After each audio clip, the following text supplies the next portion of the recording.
fractures. Specifically, it involves a procedure for selecting the appropriate capping stack shut-in strategy and examines wellbore integrity following blowouts. We'll begin by introducing worst-case discharge, or WCD, which is a term that came to prominence right after the Macondo disaster, which took place in 2010. WCD is defined by Boemre as the maximum daily flow rate an offshore well can deliver in the event of a blowout. Since Macondo, it's mandated by law for all operators to calculate WCD before drilling an offshore well.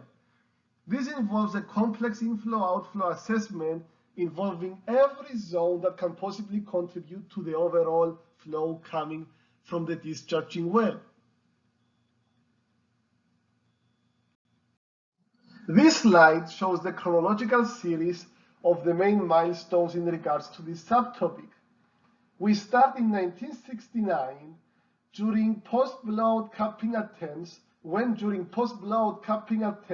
of a well drilled offshore California in the Santa Barbara Channel, fractures were initiated from the sides of the borehole, propagating all the way to the sea floor, providing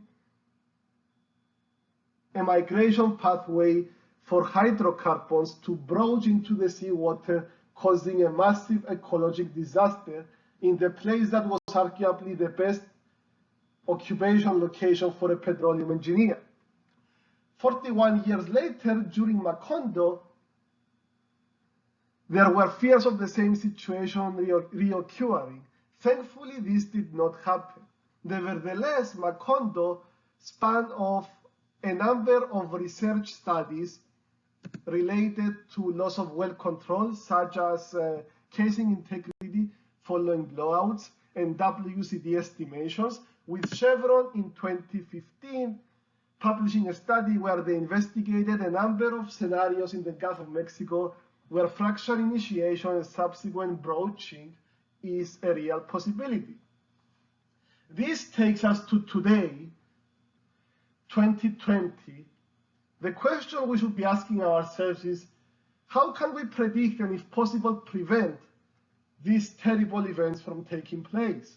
And the hypothesis we are making is that a critical discharge flow rate can be calculated complementary to the mandatory by law WCD calculations for each shut-in strategy, which can be used to help us predict whether this strategy will work or not. And that would be happening before capping procedures even begin, from information we get from the discharge stage. As I mentioned during my general exam, loss of well control is a two-stage process. The first is the discharge stage, which occurs during immediately after the blowout, when reservoir fluids are gushing through the wellbore at very high flow rates.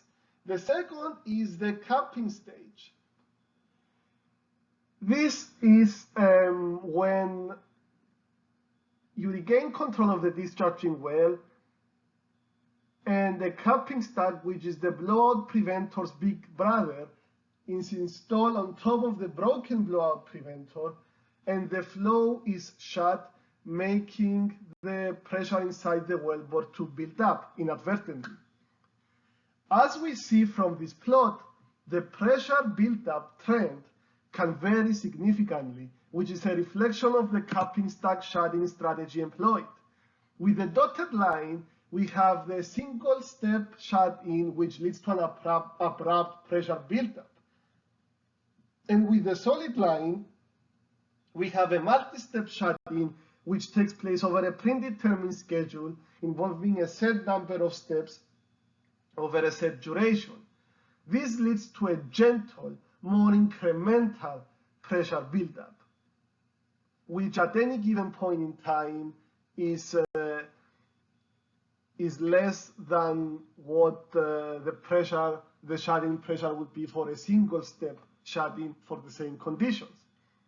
For a well aligned with one of the principal stress directions, for vertical wells this is SV, This leads to the induced fracture initiation can be divided into two broad classifications based on its orientation with respect to the wellbore.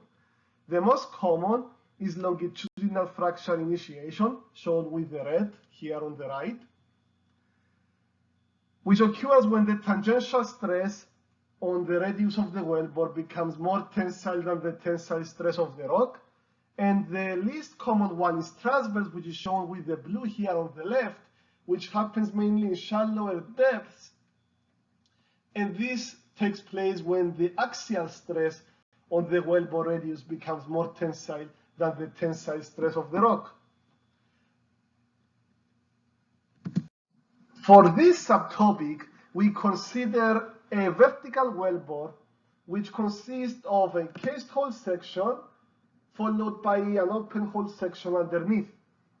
For the stresses on the wellbore radius, radial, axial, and tangential, we do not use Hubbard and Willis modified versions of Kirsch, as we did in the previous section, but instead we use a further modification made by Heimson and Fairhurst in 1967, which takes into account fluid infiltration from a pressurized wellbore into the surrounding porous permeable rock, which subsequently affects the pore sizes.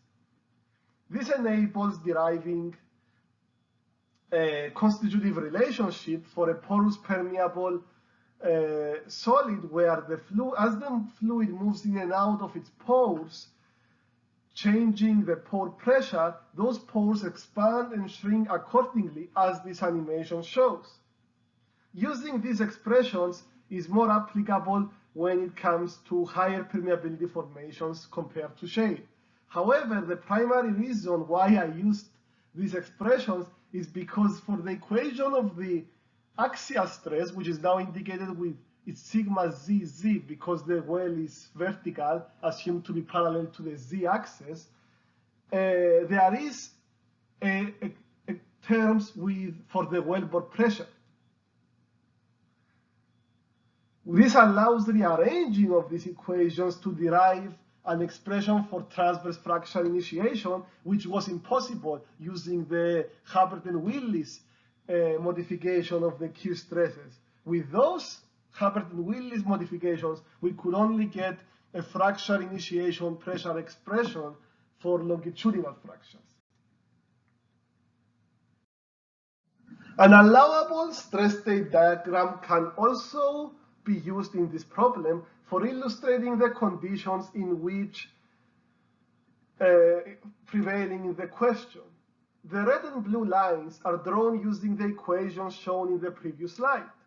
The red line is the line for the tangential stress on the wellbore radius equal to 0, and the blue line is the line for the axial stress on the wellbore radius equal to 0.